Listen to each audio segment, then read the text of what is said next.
আরে আমার যে আগের ব্যবসাটা ছিল বাইকের, ওই জায়গা থেকে টুকটাক টাকা পয়সা জমাইয়া ব্যবসা ওইটা সাইরা দিছি প্যারা। এর লেগা পরে এই দোকানটা লইছি, এই দোকান চালাই এখন। আলহামদুলিল্লাহ এখন ভালো আছি, এই ব্যবসাই করতেছি।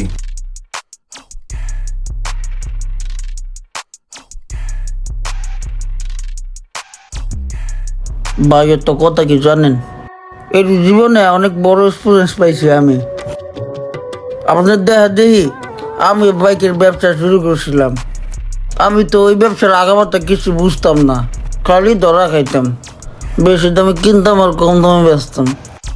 ভাই এখন আমার কিচ্ছু নাই, এখন আমি বোধের ভুগি হয়ে গেছি। ও আচ্ছা, তাইলে এখন তোমার ব্যবসা বাণিজ্য কিছুই নাই? তাইলে এক কাজ করো, তুমি রুটি কলা খাইয়া আজকাল থেকে আমার দোকানে কাজে লেগে যাও। আমার দোকানে একটা লোক দরকার। ভাই ধন্যবাদ ভাই। ঠিক আছে ঠিক আছে, যাও। ভিডিওটা দেখে কি বুঝতে পারলেন? যে যেখানে আছেন ওইখানেই শুকরিয়া আদায় করুন, আর নয়তো বা অতি লোভে তাঁতি নষ্ট হবে। ভিডিওটি ভালো লাগলে অবশ্যই শেয়ার করে দিবেন প্লিজ।